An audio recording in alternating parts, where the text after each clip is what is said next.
You're listening to Drinks and a Movie with your host, Rudy. Spoiler alert. All right, rolling Drinks and a Movie podcast. Yo, what's up, everybody?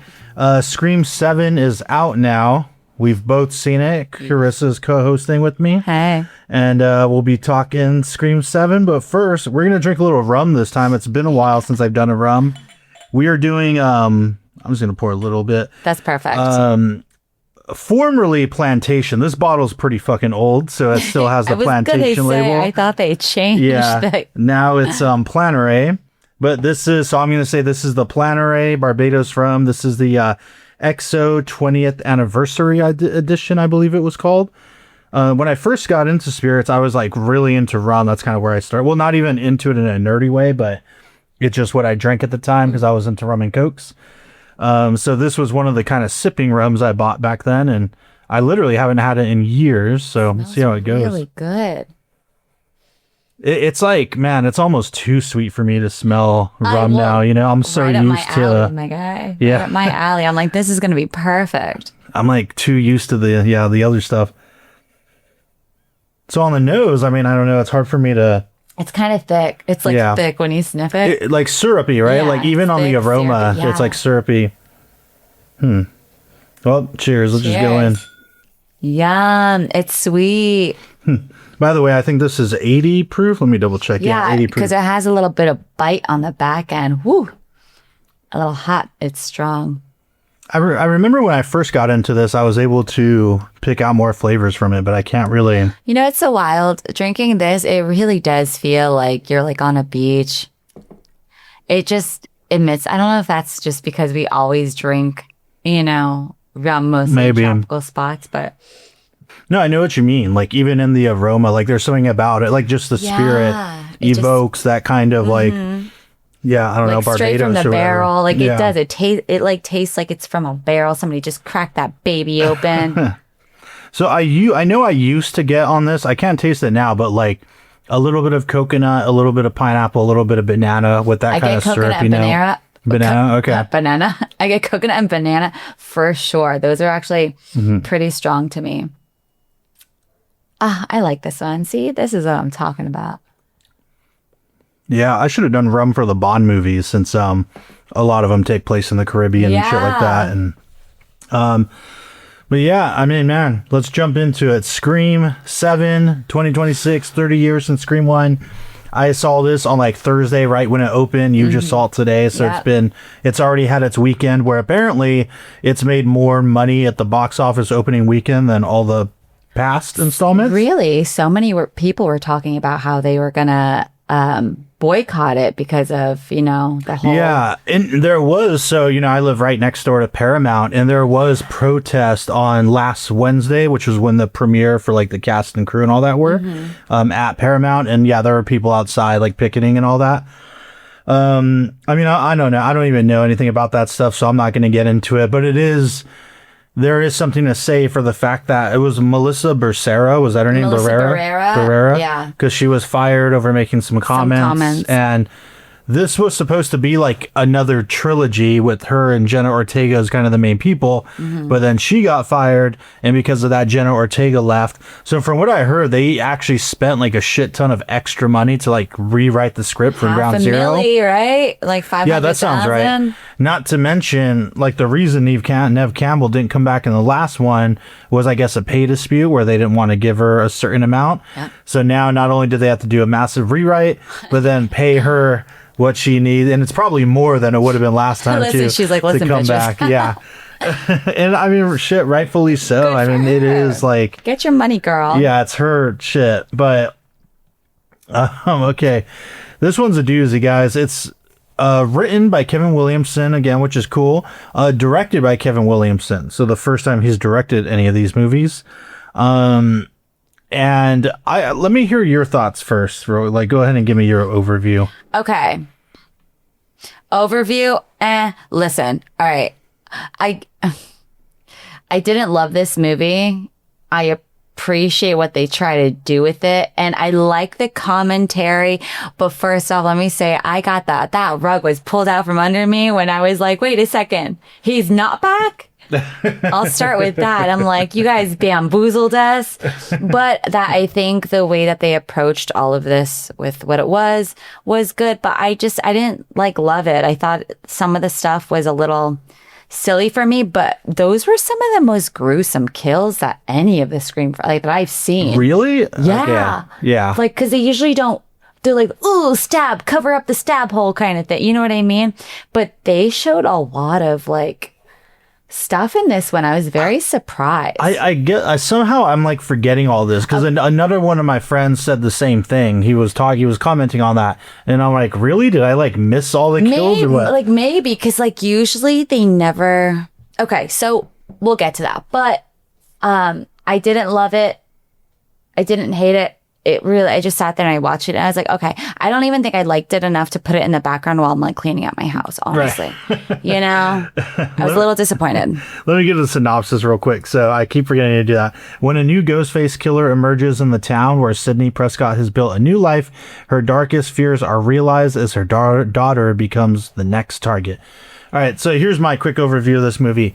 I thought it was pretty rough, man. I think it's pretty bad. It's like, and I went in like I really wanted to like it. I mean, I think we were both excited for it.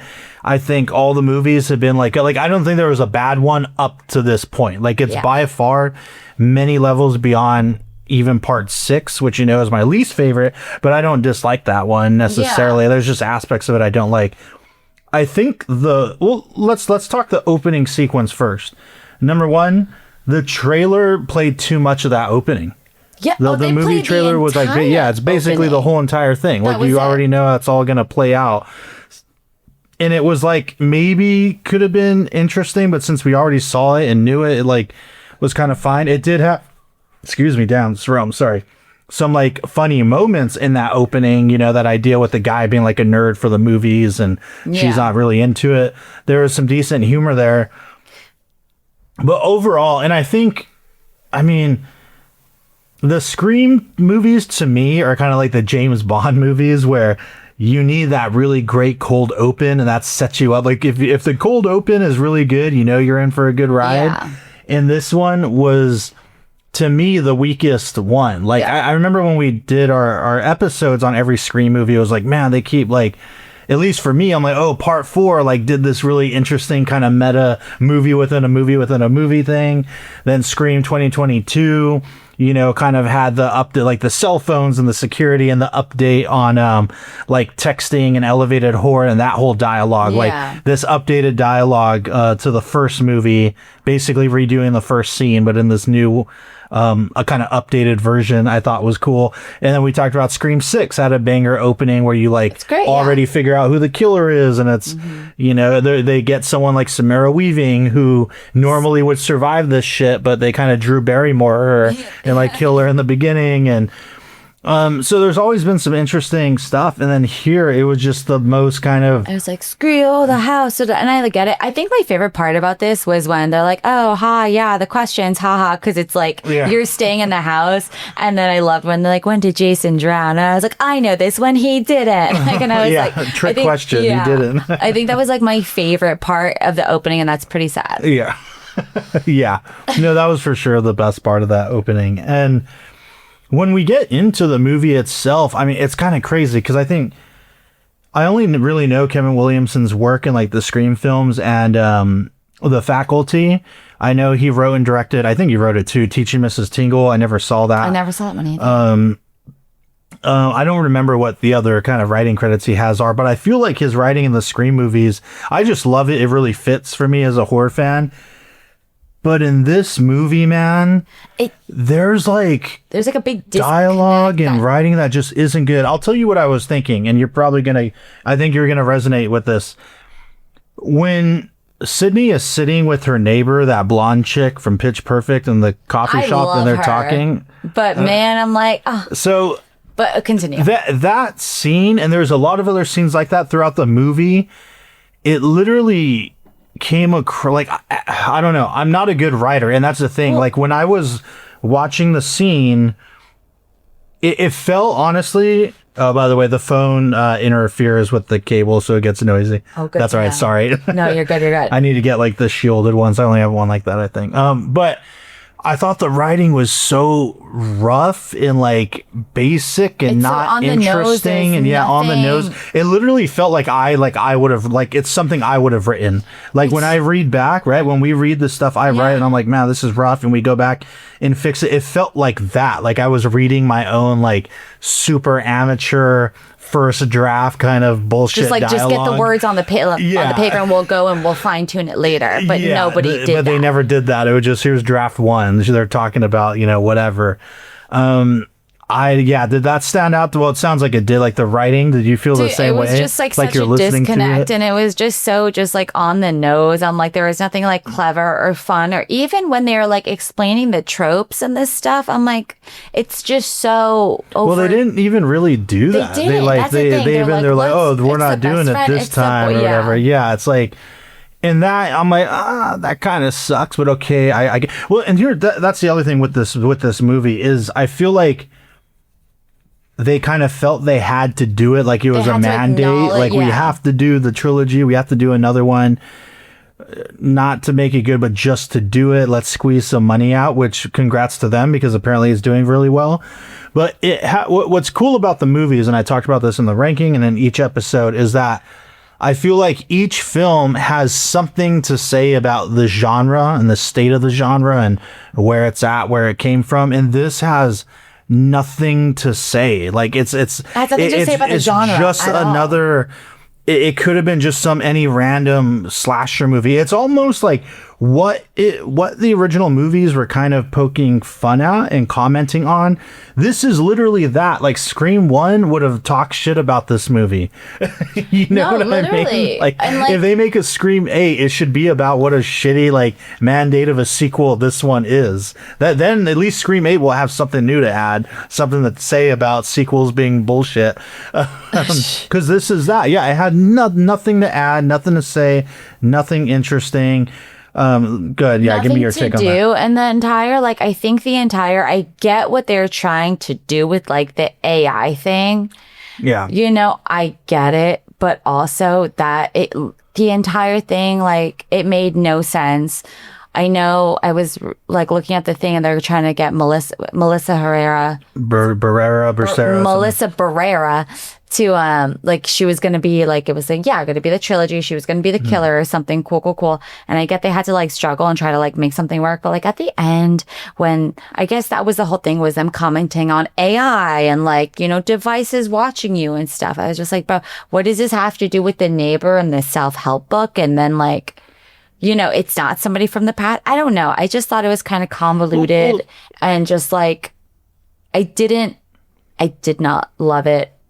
Yeah, so we can go there. That reveal sucked. How, and here's the thing. They totally messed with us. We saw like Hard Eyes, right? Yes. We saw the screening and everything. It was cool. And when we did our episode, we were laughing about the scene where the killer reveals himself, like, and they're like, "Who are you?" He's like, "It's me from the IT guy or whatever." Yeah. This was literally that. It was literally that, but like dead serious, where it comes out and then they're like, "Oh my god, it's the fucking." I saw him in the coffee shop. The Ethan Embry fucking from the loony bin or whatever. It's like, oh, he's the killer. Like so random. He's the killer, and then it's the neighbor, and it was just so not interesting or cool. And then with the neighbor, it's like by process of elimination, you can figure that one out like pretty quick. I will say this: it did subvert my expectations quite a few times. There was like a few moments in there where I was like, oh, it's gonna be this. It's going to be that. And it didn't do that. It like actually like killed those people off like pretty unceremoniously. I was like, oh shit. All right. I don't know how you felt about that. Like I thought they did a good job with making me think it was certain people and then it not being. I mean, they did that with everybody. And the kills are pretty like we were saying about the kills too. Like when McKenna Grace got killed on the thing. That was pretty cool. That was cool. This time they showed the splatter, like all the guts going out. Yeah, I've never seen that. Well, they did that in Scream 4. We talked about that when that chick's in her bedroom. Yeah. But this one was cool, like just the hanging by. Yeah. And then like the beer tap one was pretty funny. Yeah. That was a pretty good one. That one is pretty silly. Made me think a lot of My Bloody Valentine when he puts her on the shower head. Like, Yeah, well, I mean, because for a second, I was like, oh, it's going to be this kid, and Stu's going to be the estranged father. That's what I thought. I was like the weird, you know what I mean? Yeah, and then because, oh, you don't want to know about his deadbeat dad or whatever, blah, blah, blah, and his fascination, I was like, oh, is it going to turn out? It's not that. You know, they make you think it's the boyfriend, but then it's like, okay, they're doing this soon, so you know it's not going to be him. But when he does get killed, like, when he finds her, it's like, yeah, I told you it wasn't me, and he just gets fucking wrecked. It's like, oh, I was like, oh, man, all right, yeah, they're just, like, getting rid of these people real quick. But yeah, the Ethan Embry reveal reminded me so much of Hard Eyes, where it's like, oh, this guy, like, what? Like... What the fuck? And then when she takes her mask off too, it's like, oh, okay. Yeah. And I hate how they set it up. Like, it was like, everybody who's a fan of the Scream franchise is sitting there, like, waiting. He's like, all right, like, go over there. And then, like, the mask comes off and it's not Matthew Lillard. And everybody's just like, what the fuck? Like, why would you do that? Well, and that's, I kind of figured, right? Like, I talked about this in the ranking video that, like, it seems like he should be the killer, but then we know he's not. They can't make him because they're not gonna like announce him in the cast and then like, oh well, here's the big. So I didn't think he would. Well, that was the other thing too. I guess I did because they set it up, and I did think this was interesting when he does the first FaceTime call, and it's like, oh, they're telling us he's the killer, like right out the gate. So I was like, that's different. I can go along with that, and then obviously we know there's going to be more than one, and so that's going to be the mystery, and he's kind of pulling the strings. Or like, well, somebody knew the layout of the school or whatever, so you know he's in cahoots with people. So yeah, it was slightly disappointing to like not have it be him at all, but then also because I thought they were going to make kind of a joke about how movies like retcon older movies and like these killers just come back, like Jason Voorhees, like, you know, like you never fully die. You're never gonna die. Because I think it's like dumb and obviously not part of the plan. But if you're making that comment about like franchises, then that would be cool. That would be interesting. And they didn't even fucking bother to go there. Another thing too is like, why, man, when they reveal the killers, why do they suddenly become so unhinged? And why, like, everybody is still, we said this about Dermot Mulroney and the killers in part 6 too. It's like, why does everybody suddenly fucking try to be Matthew Lillard in the first movie? Like when Timothy Oliphant did it, it's like, all right, that's fine. He's like supposed to be a psycho serial killer. That's okay. But everybody is like always the soccer mom too. Like, come on, it's like you were fucking normal earlier the entire time, and now all of a sudden you're like super kooky and wacky. Like, fucking knock it out. That just gets me. It's like everyone just trying to do what he did. Like, just no, that was him and his character and like how he portrayed it. Not everybody has to suddenly be all, you know, but wait, there's more. You're like, it's a Scream, baby. Yeah. Like, come on. I know. I don't know, man. Like somebody said it earlier in the movie too about, I guess it's probably in their briefing scene with the two characters from the previous movie, Mason Gooding and his sister. I love him. Yeah, so I do like those characters, and I think it was good to bring them back. So there's like some bridge with the previous movie, and it doesn't feel like because there was so. And can I just say too, before we get on that subject, I'm so sick of everybody being like, we missed you in New York. I didn't see you in New York. You weren't in New York. Really... I'm sorry, I wasn't in New York. Yeah, we fucking get it, bro. You weren't in New York. Like, we they saw did the movie it so many times. I was like, okay, we get it. Yeah. We get it. Every single effing person mentioned New York. They're like, remember part 6? Yeah, this is still connected. We're still connected, guys. But yes, they brought them in to continue to connect. Yeah, and I think that was good. I just feel it was a little it was pretty contrived. Like, oh, now they're rolling with Gale Weathers. Really? Like, he's a camera guy suddenly, and she's trying to be a journalist. Like, okay, and then they get the other issue I have with that is they barely do anything. They just get like knocked out, and they're like sidelined, and they're okay, and they're like fine. The killer then they just show up afterwards. Yeah, like I just thought. So that made it like, I don't know, super pointless to me. I just feel like don't even bother doing it at all. Yeah, then why did you kill McKenna Gray? Like, then why did you kill the girl pretending to be Tinkerbell or whatever? Like, what was the point of that when these two people are way closer to all the other? You know, it was just like, it makes no sense. Yeah. It was just like kind of an odd choice. I did start to think, and this could have been interesting, and I don't know if they did this on purpose to like get in the audience's mind, but with Gale Weathers, when her hand's shaking and she's like, oh, it's nerve damage from when she got stabbed. But then they made it a point a little later to like show it again. Yeah. And I was immediately thinking like, oh, is she going to end up being the killer? Because, you know, there's these certain reasons and she's kind of falling into obscurity and wants to be famous again. And maybe she's Charlie. And I thought that actually would have been interesting. I thought that could have been really interesting if it ended up being her. And that would have been a really emotional moment between her and Sydney at the end. And so I'm like, okay, it seems like they're setting something up. We got 2 close-ups of it. That's got to be for a fucking reason. No, it's not. No, it doesn't amount to anxiety. Anything. Yeah. And it doesn't amount to anything. Okay, so she's not feeling okay and she gets shakes. She takes her anxiety medication and she's sad. And I feel like they're trying to be like, oh, you have to like, you know, if you let people in and like, they're trying to show this growth of Sydney's daughter, like how she was meek and now she's strong. And I'm like, she's the same person the entire. I was like, what, you know, what character arc are we going for? Because there's literally none, and that's fine. But they try to make a point to be like, well, you're kind of quiet, and you know, you're very protected by your mom. And then I guess like her growing part was like her mom talked her into shooting through the door, but she didn't shoot the head. And I'm just like, what character, like what? Because nothing else showed anything. Yeah, let me tell you the worst line in the whole movie. It made me roll my eyes. It's at the end when they do the headshot. Well, I love that they like just completely blow her head off with like 2 guns. When they show it at the bottom, like there's like blood gushing out of a hole. Like I'm like, they've never done that either. So that's that part of it. Yeah, that was a nice little touch. But when she says, "I'm Sidney fucking Prescott's daughter," or "I'm Sidney Prescott's fucking daughter," unearned. Like, why are you like you're not just stop. Like stop. It literally made me roll my eyes. I'm like, oh my god, here we go. This stupid like bullshit girl boss moment that's not even earned. And yeah, to your point, she's pretty much useless the whole time. Doesn't really develop that much. I mean, you're gonna just in that last second now she's like a badass. Like fuck off. And it literally feels like the whole movie like it's trying to be, it almost feels like it's not sure, like it kind of wants to be her movie, but it doesn't have the balls to go all the way, and it's like still Sydney's movie. Yeah. But it's Sydney's movie to like learn to like open up, and she finally did that interview, and her daughter can wear that jacket, and she's finally healing, and I'm just like, what the fuck is going on?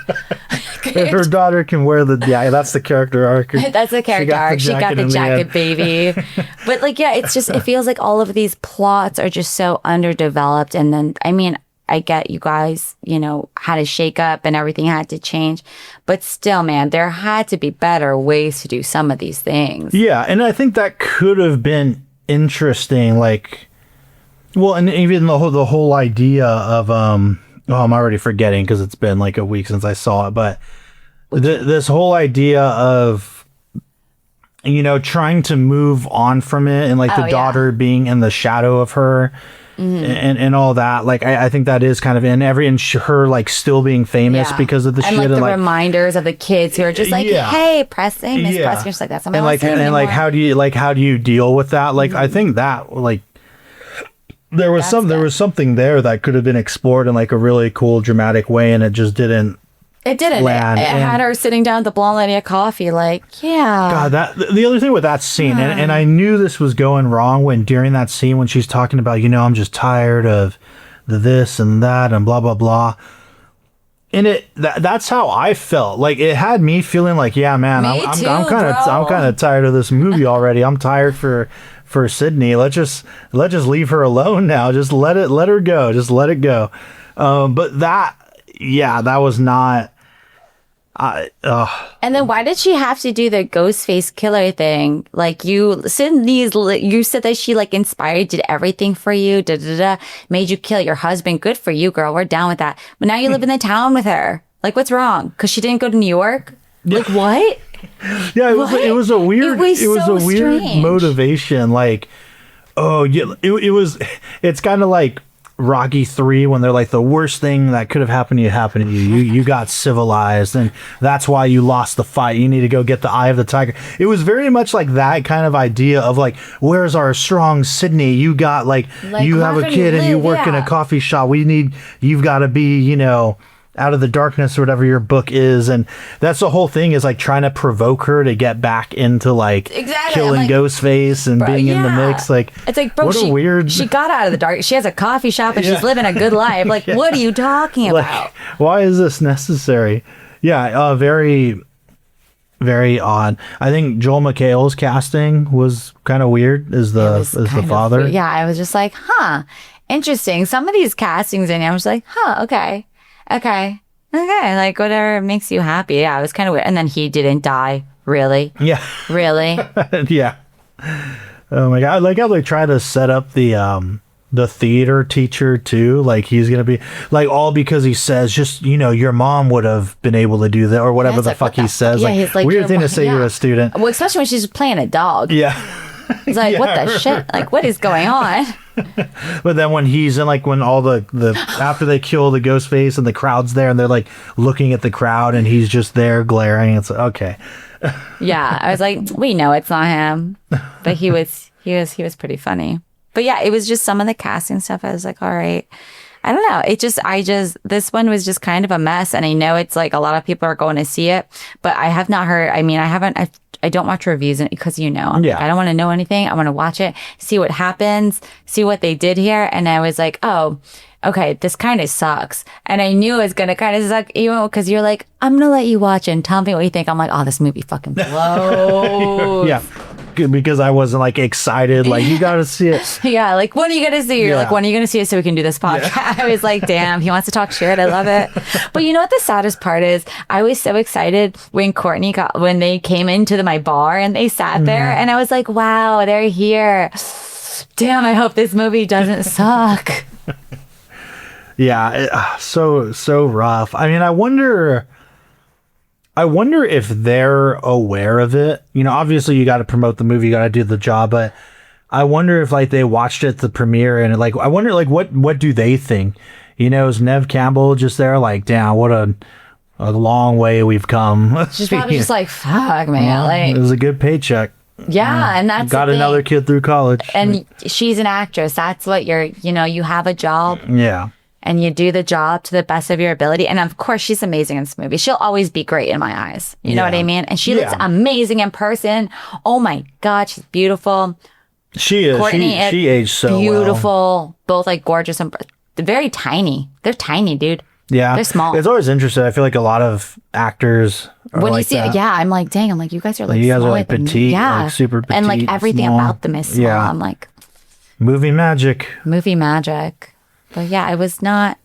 Yeah. It's crazy too. Like, you know, Kevin Williamson like loved the writing in his previous work, but in this one, I don't know. It's like, damn, dude, like what happened in the directing too? It's like, I'm sorry to say, but the worst directed of all of them. Like it makes you realize too how much like the I think it was two guys that did the previous two, like they did a really great job. I think they did excellent, you know, especially coming like years after and with Wes Craven being gone. It's like, all right, you guys did well. You did justice. But it makes you realize how much like with those original movies that like Wes Craven was very much like a key component of the magic that made it work. I don't know if anyone else could have done it. And man, what a fucking weird filmography for him too. I watched Swamp Thing for the first time a few weeks ago, and fuck, that movie's bad, dude. It's like, really? Yeah, it's really crazy to me. It's like,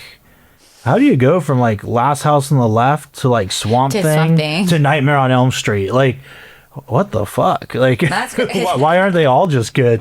You know what I mean? Or like, and then I don't know. It's just really crazy to me. It's interesting. I have to see his movie Red Eye now. Oh, I never saw that. I never saw it either because I was like, this. I feel like it's been coming up often because what's her name from Send Help? Rachel McAdams. I love think because her. Cillian Murphy winning the Oscar and Rachel McAdams being in Send Help, it sounds like I keep hearing people talk about that movie Red Eye that no one talked about before. Yeah. But like kind of went under. I remember when it came out, but it kind of went under the radar, and now I'm like, okay, that's probably going to be worth seeing. Like Cillian Murphy, like right after 28 Days Later, and Rachel McAdams. I have to go watch you Send know, Help, so I haven't seen it. Oh yeah, you got to watch it. I know. Did I do it on the podcast yet? No, I didn't. Yeah, I saw it twice. I'm gonna go watch it. Yeah. I'm excited. Definitely see it. Yeah, I mean, I don't know that I have anything else to say about this movie besides it was a big disappointment. I wonder what they're gonna do. Like, where are they gonna go from here? I hope they don't. They really need to just stop. They need to stop. But Rudy, you know, because this movie's doing, they're like, oh, the fans, they love it. We have to do something else.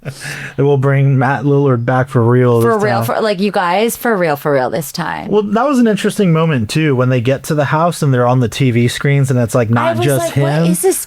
but also like Scream 2 and the brother. I was like, what are you guys? And then Dewey, I'm like, what are you guys fucking doing, dude? But the effect like didn't look that good. Like I don't know if that's on purpose. It literally looks like they went to all those actors' house for like an hour and like, hey, we're gonna send like a team of 2 people, like a couple interns. Well, they probably to like go shoot this. Like they're just gonna set up a green screen. Yeah, but it's probably because it's supposed to be AI since they're all dead. Yeah, I hope that's the reason. Like it's supposed to look not good. It's supposed to look kind of fake because I mean they were supposed to be. I get they were supposed to be AI and like there's cameras everywhere watching her and there's a face in it. But I'm just like, what? Yeah.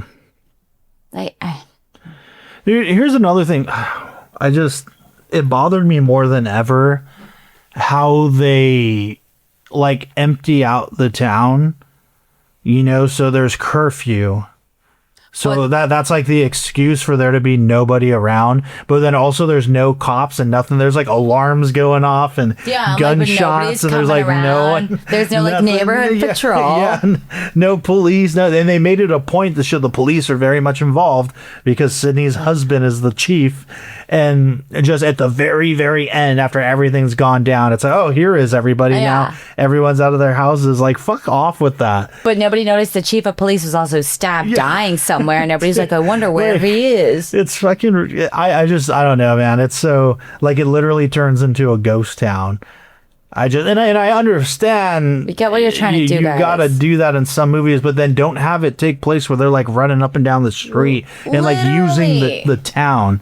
Like at least in... Can I say they did that funny thing where she's running and the killer's just walking and he's always just right behind her even though she's booking it.